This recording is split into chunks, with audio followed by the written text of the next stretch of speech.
videos, it all looks so easy. Like boom, boom, done. But in real life, it ain't so easy. You screw up half the time.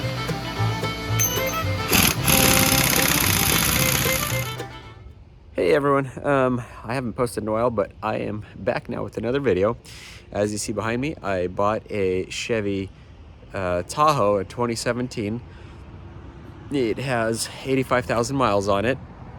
I've owned it for about 6 months, and I noticed the suspension was kind of really sloppy. And I know factory suspensions aren't that great, but I feel like this was even worse. So anyways, a little investigation, and the back shocks were completely gone. Front ones were still okay, but I decided to go and replace them anyways. But I wanted something a little bit stiffer rather than OEM, so I looked around and I found some Bilstein 4600 shocks, which I feel like they would be a perfect option, and I replaced them. And here is how I did it.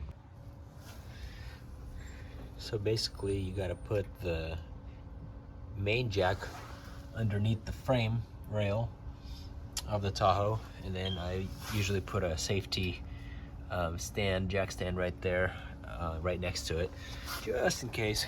Then the best thing to do is get under the hood and unscrew those 3 bolts from the top of the shock assembly, the shock mount assembly.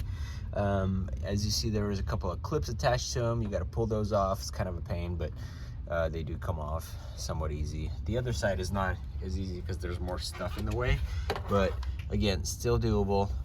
It's over there. Then you really also got to loosen the sway bar, which is right here, and this guy is kind of a pain in the ass.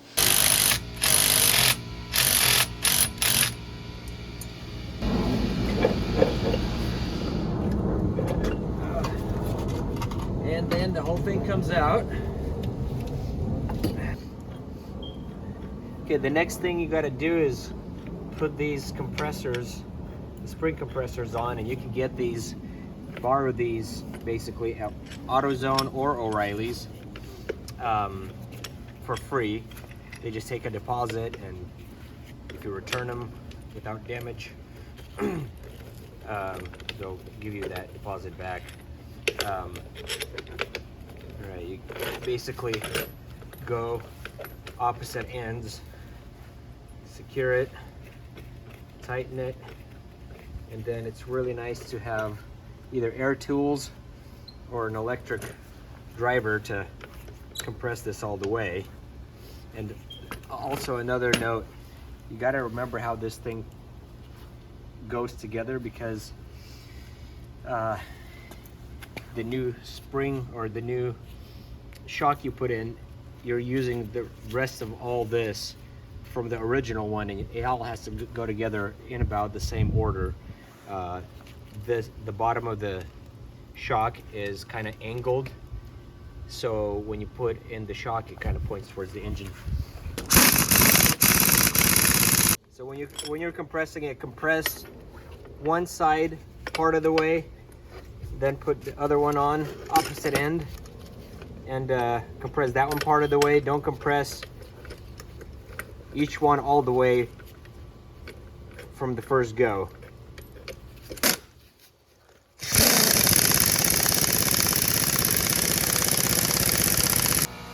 That should do it. And the only way you know if you did it tight enough is when you take this off, so you got to be careful. If it's not compressed enough, this will just fly out as soon as you unscrew it. Okay, so this is how it's all got to be. When you take this off, pay attention where this little indent on this top piece is facing. That way you know exactly how to put it together, because if you don't get this right, you have to redo this whole thing, and it's kind of a pain. There it goes. See?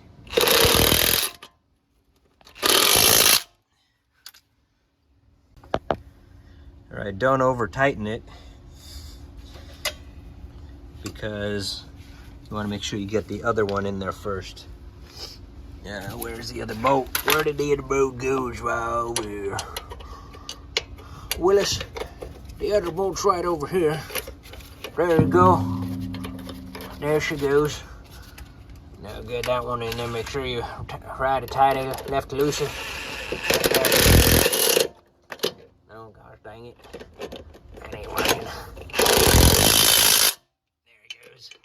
Now take it loose. And then you want to tighten it by hand after you get it all in there with the driver. Go, that should do it. Then you want to tighten the top. Then you want to get this thing back on there. And a little trick about well, this one is actually pretty easy. Just gotta get it on there and this should tighten up. If it doesn't go on real easy, then you could just use the second jack to push up on the suspension right here, see? And it'll push that back up higher right there, that bolt, and then you'll be able to easily screw on the bolt on there. Well, I'll be darned, what is this for? Missing, it's an extra bolt. Interesting. Oh, I know where that's from. Found the best way to get those top bolts in is with this long extension that I got. And an air wrench. Carefully maneuver your way in there. Lefty righty tighty, lefty loosey. Oh, I was lefty loosey. Ah, oh. Get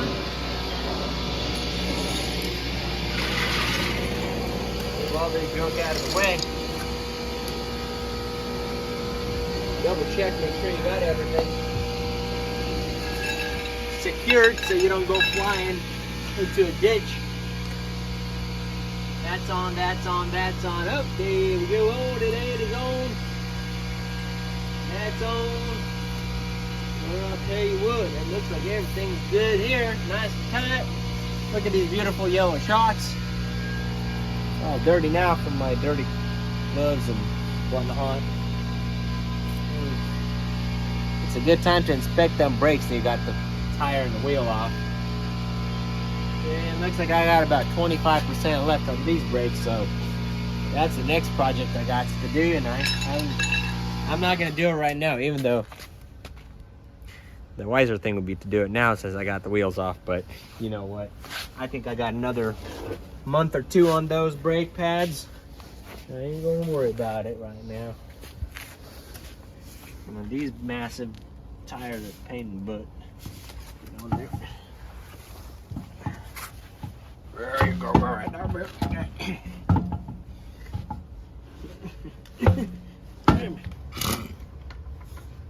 And when you're putting them wheels back on, always half tighten one, then go across, then across, cross, and then you could tighten them in circle after that.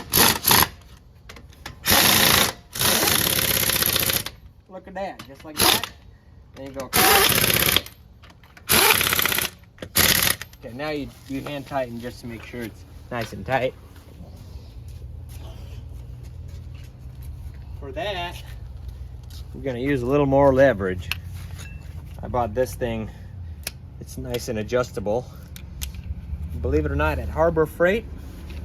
And it's been working okay. I don't know if I would buy it if I was a true mechanic, but around the house, you know what? It does the job. Now, when this happens, you want to lower it and then tighten the rest of the way, because your wheel's gonna just keep spinning. So what we're gonna do now, we're gonna very slowly lower. There you go. Bam! And now you hand tighten. See? Right there.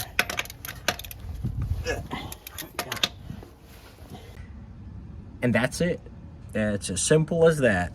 Well, okay, it wasn't that simple. It's kind of really a pain in the... But I've done harder things, so I guess I could say this wasn't too bad. Once you figure out the first one, the other one's pretty easy. Anyways, but thanks for watching. You can pick up a pair of these Bilstein shocks. Well, really kind of anywhere, but I got a link right there where I got them in the best deal that I found. Just make sure they're the right ones for your vehicle. Subscribe and like if you would like. And oh yeah, another video I'm gonna have of the rear shocks, which are way easier to put in here in a little bit.